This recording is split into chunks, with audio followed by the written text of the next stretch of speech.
Richard, tenemos que hablar de un caso que tiene que ver con un colegio muy tradicional, el Colegio del Salvador, un colegio que tiene autoridades educativas y que tiene también autoridades vinculadas a la iglesia, vinculadas a los jesuitas.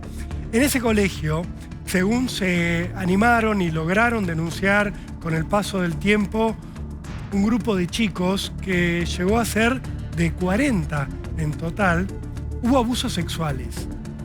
Estos chicos contaron que cuando tenían entre 10 y 12 años, entre los años 98 y 2003, sufrieron distintas clases de abusos por parte principalmente de un sacerdote, de Carlos Fretes.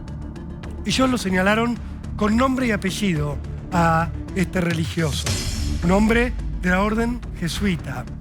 Hicieron una denuncia ante la justicia que les llevó tiempo. Lo hemos hablado acá 1000 veces en Cámara del Crimen. Las víctimas denuncian cuando pueden, no cuando quieren. Solo tienen que entender tanto la justicia como, en este caso, las autoridades eclesiásticas, las autoridades de un colegio, incluso los propios padres lo tienen que entender cuando se trata de menores de edad. Es muy difícil entender que lo que ocurrió estaba mal. Es muy difícil romper el muro de silencio que suele rodear a las víctimas, muros que suele levantar el propio abusador, que aísla a las víctimas unas de otras, hasta que en un momento estos muros comienzan a derribarse.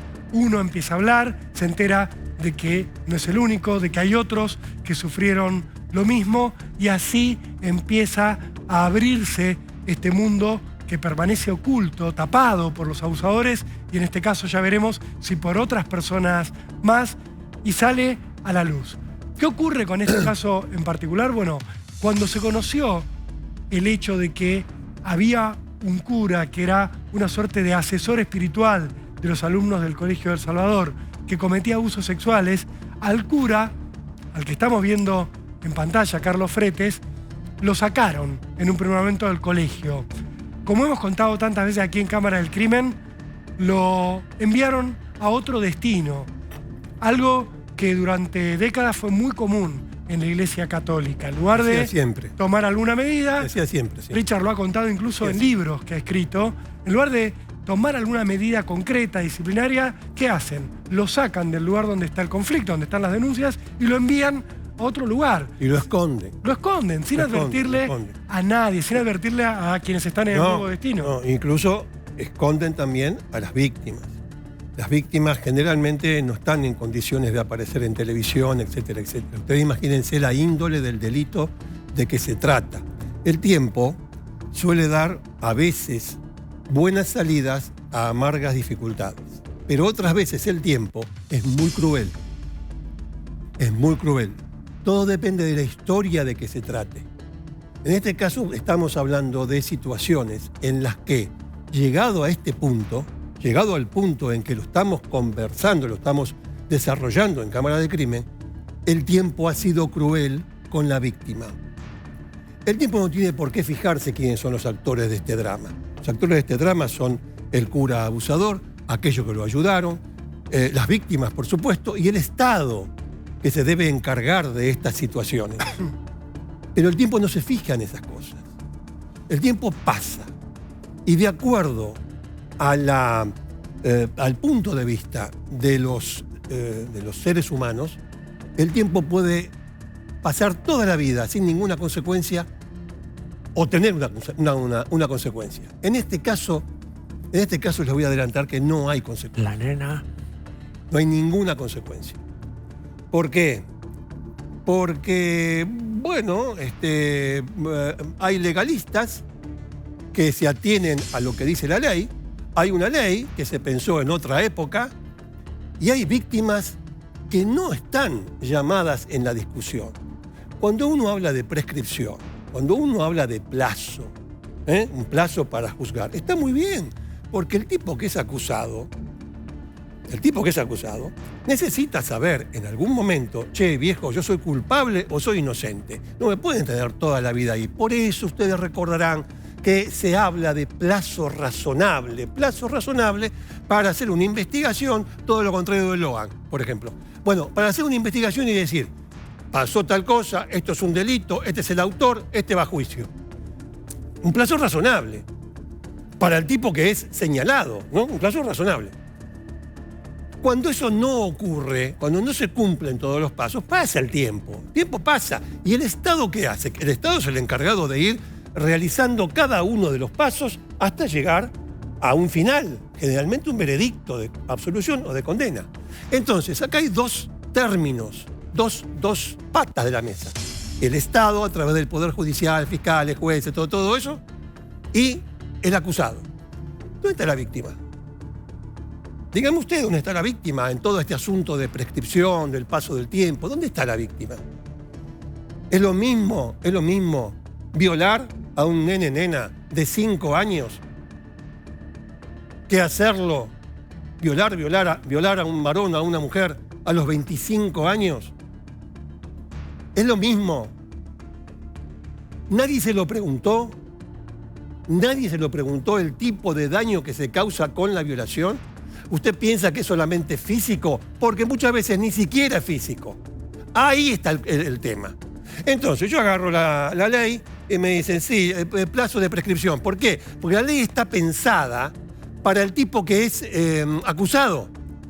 Para el tipo que es acusado. Entonces la ley dice, bueno, después de tanto tiempo y qué sé yo, se cierra la causa. Claro. Se cierra la causa. Pero nadie piensa en la víctima. Nadie. La ley no piensa en la víctima. Es mentira lo que le dicen. Generalmente la prescripción es un castigo para el Estado, para los jueces, porque no hacen un carajo. Eso es sabido de acá a la luna. Si yo soy pesimista, sí, porque convivimos con eso todo el tiempo y nos siguen enroscando la víbora. Los jueces son vagos, esencialmente vagos. Lo primero que hacen cuando reciben un expediente es ver si son competentes, ver si tienen la jurisdicción y ver si la causa no está prescripta. ¿Qué son esas 3 cosas? Son 3 elementos para sacárselo de encima. Para sacarse la causa de encima. No laburan, no quieren laburar. Bueno. Claro, lo que ha ocurrido en esta causa es que se hizo la denuncia judicial. Claro, estamos hablando de hechos que habrían ocurrido 20 años para atrás. Sí, agarra la ley, listo, está prescripto. Toma la ley y dice, no, esto está prescripto. Los denunciantes insisten, apelan, llegan hasta la Cámara de Casación. La Cámara de Casación les dice, esto está prescripto. Ha prescripto, se cumplió el plazo máximo para enjuiciar a los autores de este hecho, por el tiempo que transcurrió. Las víctimas que dicen, hay tratados internacionales que defienden los intereses de los menores, hay ya cambios en la ley que dicen que los delitos contra los menores son imprescriptibles. ¿Qué le responde la justicia? No, pero esos cambios son posteriores a que ocurrieron estos hechos que ustedes están denunciando. Y acá hay un problema más en toda esta situación. Carlos Fretes, este sacerdote acusado por las víctimas concretamente de haber cometido los abusos, ya murió. Murió en el año 2015. Ustedes dirán, bueno, entonces, ¿por qué insisten las víctimas? Vamos a estar hablando con 2 de ellas, aquí en Cámara del Crimen, ya en instantes.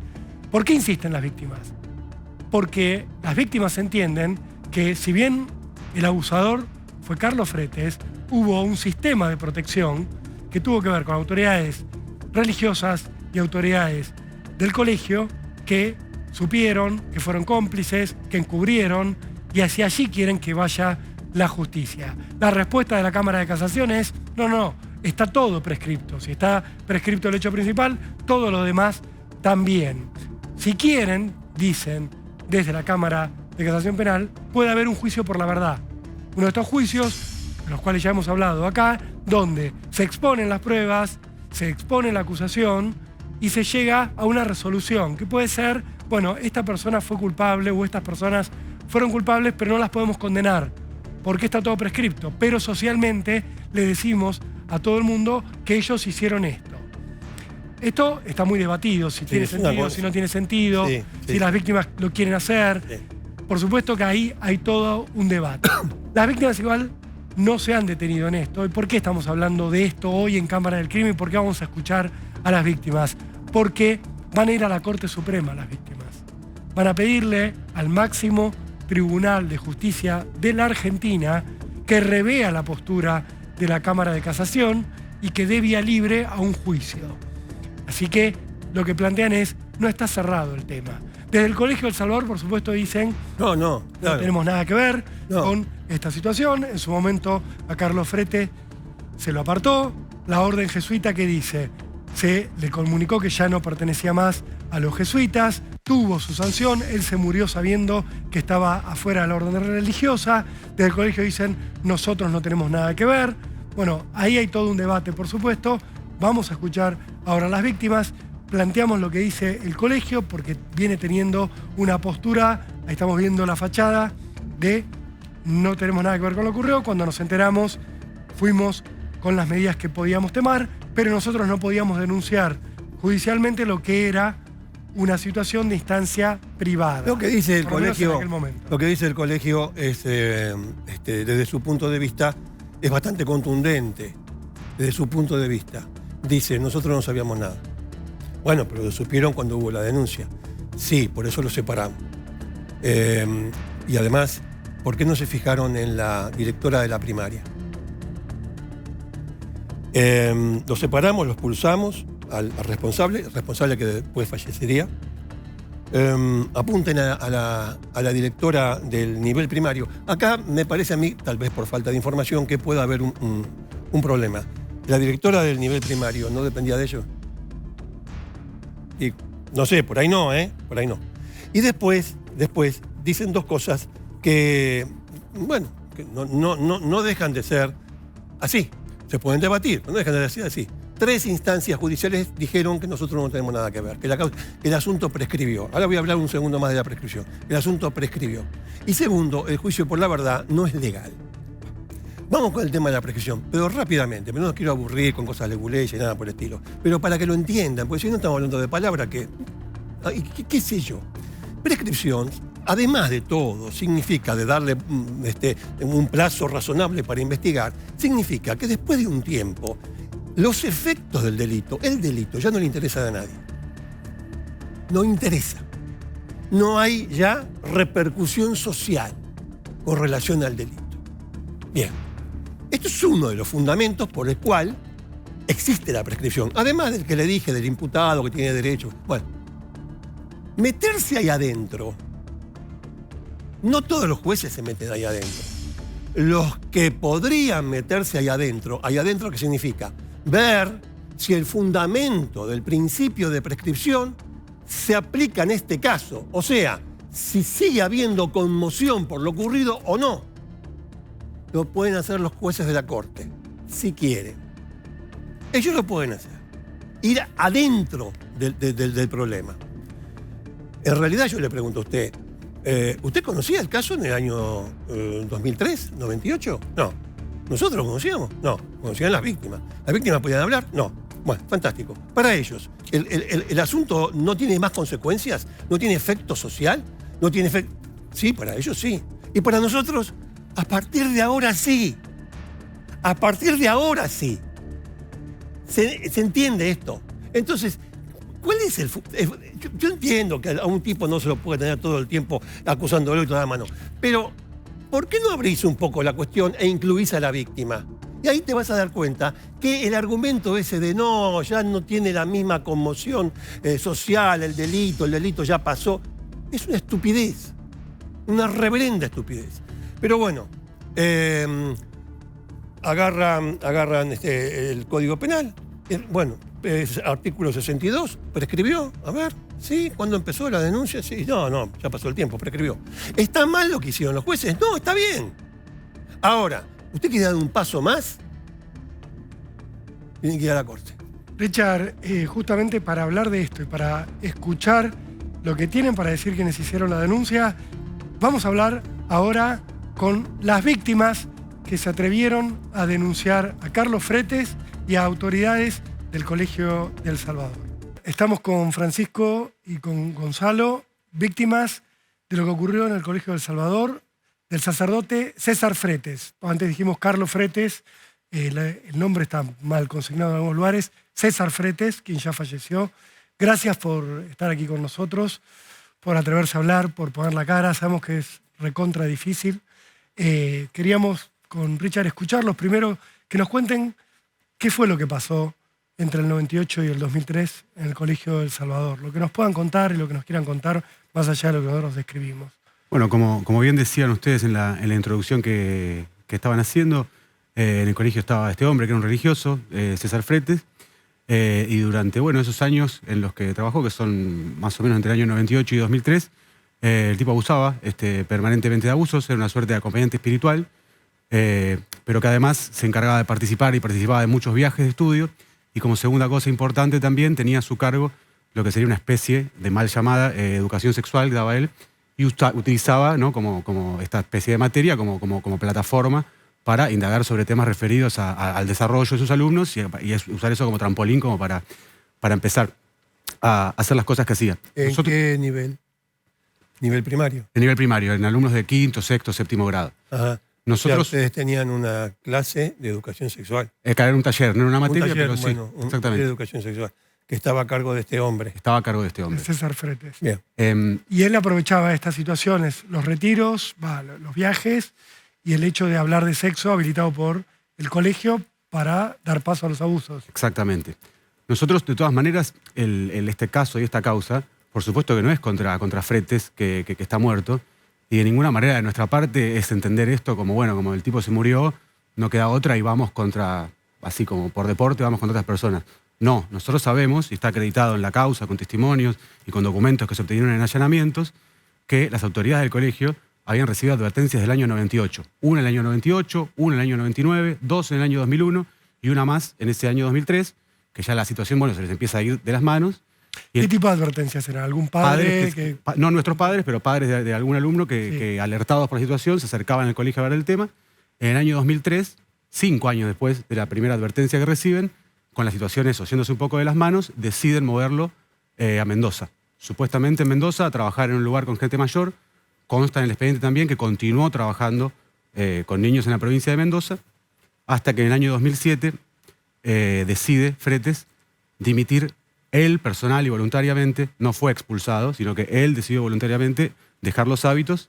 Y esa es la historia, básicamente. Él dice, cuando renuncia, él dice por las acusaciones que ha recibido. Sí, tengo los documentos acá. O sea, no, pero es importante, me parece a mí. Este hombre no es expulsado ni suspendido por la compañía de Jesús, sino que él mismo dice, o da a entender, dice, por las denuncias o los casos de abuso que se me atribuyen, yo renuncio. Exactamente, en el año 2007. ¿En qué año llega la justicia esto y cómo llega? Y esto fue un proceso bastante largo. Nosotros en el año 2002 decidimos hacer público este caso, luego de varias charlas entre excompañeros que nos fuimos dando cuenta, fuimos entendiendo que lo que había ocurrido era una situación de abuso, nos fuimos dando cuenta que éramos muchos los que habíamos pasado por esto. ¿40? Hemos llegado a contar más de 40 casos. ¿Qué edad tenías? ¿Vos qué edad tenías? 11 años. ¿Pero cuando empezaron a hablar de esto? Cuando empezamos a hablar de esto teníamos... La primera vez que lo empecé a hablar yo tenía 28 años. En el año 2018. Me junté con un amigo, le conté lo que me había pasado y me dice, a mí también. Y ahí arrancó todo. O sea, les costó un montón de tiempo, procesarlo para poder ponerlo en palabras. Exactamente. Fuimos incluso varias veces a hablar con autoridades del colegio para preguntar qué había pasado. Siempre reconociendo que ocurrió esto, pero lavándose las manos, diciendo que no tenían nada que ver, que era otra época. Hasta que decidimos ir a la justicia, que eso fue a fines del año 2002. Presentamos una denuncia ante la Fiscalía, que la tomó. La Fiscalía nos tomó declaración. De hecho, consta también en el dictamen de la Fiscalía que todas estas personas que estamos denunciando sabían lo que estaba ocurriendo. Consta testigos que dicen que fueron advertidos y que lo dejaron a este hombre en su lugar. Es decir, lo que nos pasó a nosotros dos no hubiera ocurrido si estas personas actuaban como deberían haber actuado. Con la primera advertencia. Con la primera advertencia. Pero cuando ustedes van a la justicia, Fretes ya está muerto. Fretes ya está muerto, exactamente. Lo que ocurre es que justamente lo que nos fuimos dando cuenta a medida de empezar a comunicarlos entre varios excompañeros, que estas personas sabían lo que había pasado. Entonces, a medida que fuimos, digamos, poniendo en común toda esta situación, fuimos empezando a entender que lo que parecía una persona individual que había cometido un acto determinado, detrás tenía toda una institución y personas concretas que dirigían esa institución, que lo apañaron, que lo protegieron, que lo taparon, que lo mandaron a otro lugar para que no se hable del tema y que se ocuparon de que ninguno de nosotros, siendo estudiantes, podamos también digamos, entender lo que nos había pasado, porque en el fondo estas autoridades lo que hicieron fue, lo que ellos dicen, 2003 recién nos enteramos, o sea, no reconocen que sabían de antes, y lo mandamos a Mendoza para que sea investigado y luego lo expulsamos, dicen. Todo mentira. Primero sabían de antes. Segundo, si hubieran investigado nos hubieran preguntado a nosotros, a ninguno de los ¿Nunca hablaron con las autoridades del colegio? Cuando éramos alumnos, las autoridades nunca lo comunicaron a los padres, nunca hicieron ningún tipo de comunicado para que toda la comunidad educativa sepa lo que había pasado y sepan el riesgo al que estaban expuestos sus hijos. Y cuando lo mandan a Mendoza, encima dejan que participe en actividades en una parroquia, en una escuela, que eso también consta en el expediente. Es muy claro este punto. Si no fuese por el propio perpetrador, las autoridades no hubiesen hecho nada. Hay un detalle más que es muy Es interesante. decir, del propio perpetrador quiero decir, si él no renunciaba no hubiesen hecho nada. No. Hay un detalle más que es muy gráfico de la situación. Fretes la dimisión la presenta en mayo, junio de 2007.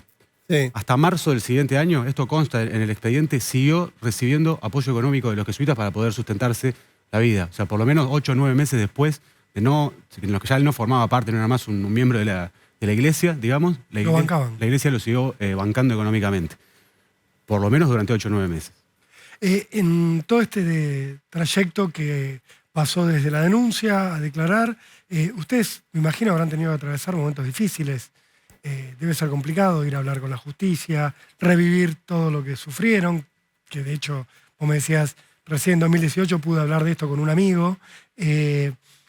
¿Cómo se sienten cuando, después de todo lo que han pasado, de exponerse, la justicia le dice, está todo prescripto? No, aquí no ha pasado nada, no se puede juzgar. Son muchas sensaciones, la verdad que desde frustración por ver que hay un sistema judicial que hasta hoy en día parece proteger a los que apañan abusadores y favorecen que estos delitos de abuso sexual infantil no encuentren culpables. A la vez encontramos mucho apoyo en lo grupal, el hecho de que seamos 10 denunciando, más todo el apoyo de nuestras familias, los abogados que nos acompañan, que la verdad que son unos fenómenos. Hemos armado también un grupo humano muy importante para poder sobrellevar todo esto. También hay una realidad que si bien mayoritariamente los fallos han sido a favor de la prescripción, las fiscalías siempre acompañaron nuestro planteo de que los tratados internacionales sobre el derecho del niño, que tienen carácter constitucional ya desde el año 94, priman en estos casos porque lo primordial es el interés superior del niño. Entonces las fiscalías han acompañado esto. De hecho, el fallo de casación es 2-1, es decir, uno de los jueces sí se atreve a decir que esto no está prescripto y que debe ser investigado. Jantus. Jantus. Exacto. El doctor Jantus. Sí, Pablo Jantus. Él vota que no está prescripto y que lo debe cual es investigarse. importantísimo porque de ese voto se puede agarrar la Corte el día de mañana para decir, exactamente. Acá está la fundamentación de... Y tenemos la expectativa de que la Corte también, acorde a lo que sucede en varios países hoy en día que van en línea de que estos casos de abuso no prescriben, tenemos la expectativa de que la Corte también va a acompañar esta visión, porque no solo está nuestro caso esperando en la Corte, hay muchos otros casos anteriores al nuestro, con características similares que también están esperando una respuesta en este sentido por parte de la Corte. Y en ese sentido creo que tenemos una expectativa positiva con respecto a que se dé lugar a nuestro reclamo. Hay una cuestión que me gustaría señalar. ¿Son 4 esencialmente las personas a las que ustedes señalan como presuntos colaboradores? Son 5. Son 5. ¿5? 5, exacto. ¿Me pueden decir quiénes? Son Rafael Velasco, que era el rector del colegio en aquel entonces. Sí. Andrés Aguerre, que fue luego del rector del colegio, luego rector de la Universidad Nacional de Córdoba, gente importante. Álvaro Pacheco, que hasta hace unos meses era delegado para la prevención de abusos. Tienen un tipo que se encarga de esas cosas. Ahora pasó a ser provincial, máxima autoridad de los jesuitas en Argentina. Y después... Alfonso Gómez, que era la máxima autoridad de los jesuitas en esa época. Y Ricardo Moscato, que era el vicerrector del colegio, que no es religioso. Y estas son las personas que ustedes denuncian. Exactamente. Declaramos a la gente, ninguno de ellos está imputado ni procesado, no hay ninguna acción legal contra ellos de parte de la justicia. Eso significa la prescripción. La justicia dice, no vamos contra nadie. No pasó nada. Ellos, obviamente, lo que están planteando es, estas personas tendrían que dar respuestas.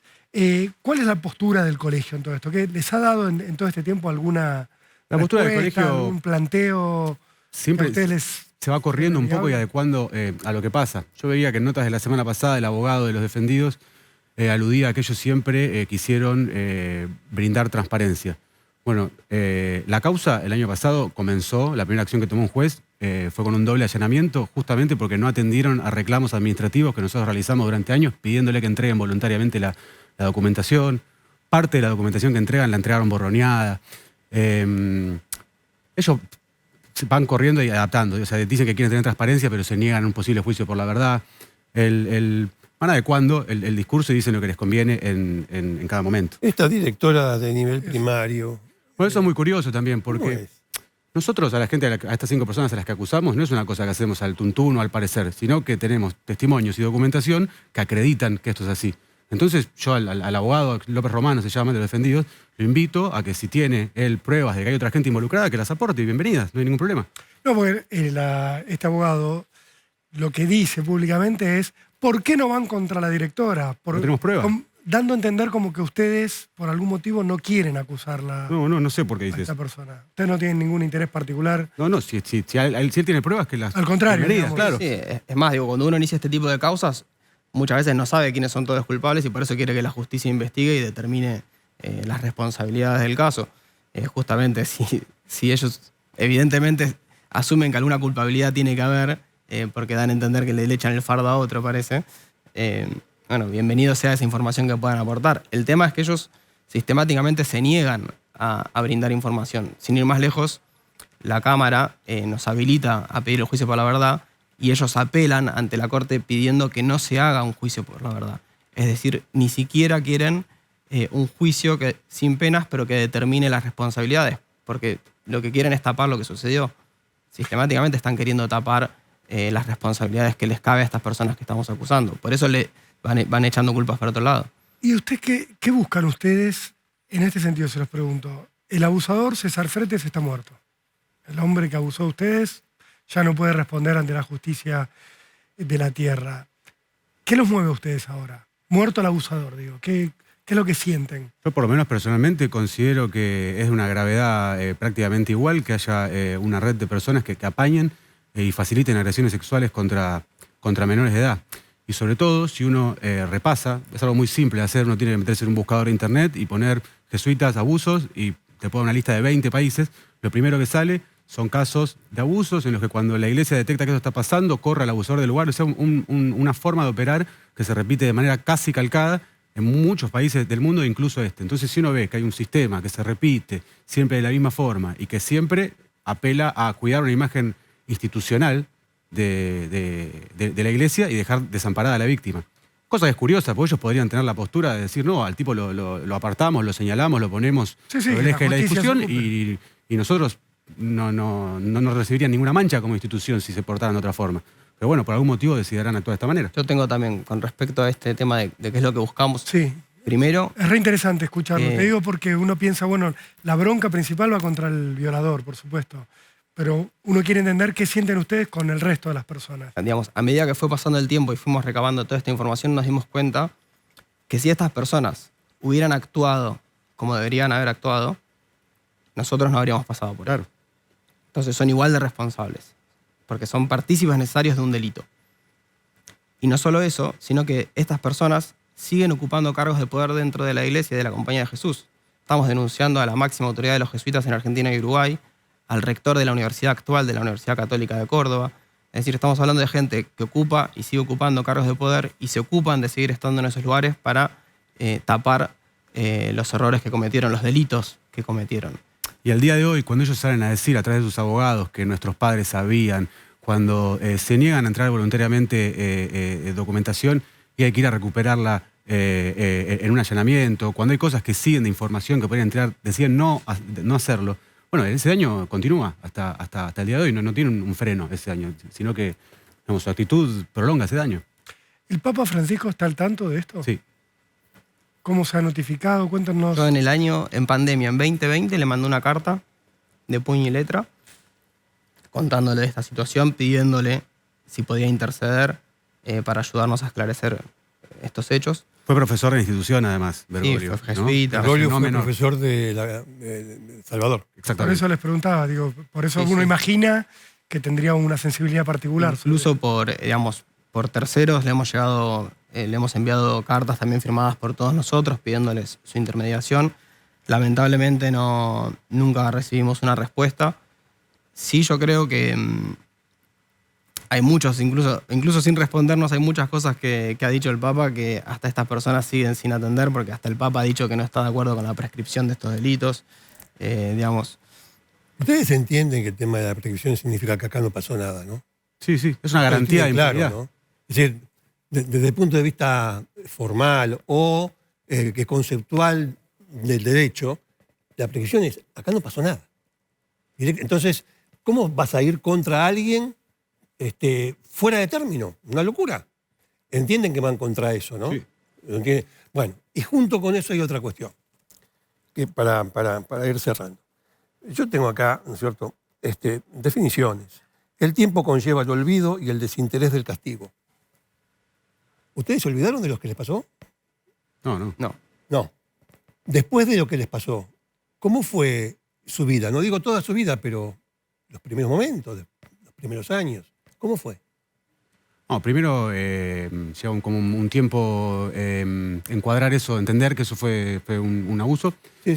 Sobre todo porque en este tipo de casos también la persona desplegaba un montón de recursos psicológicos o de persuasión, no necesariamente de una violencia directa.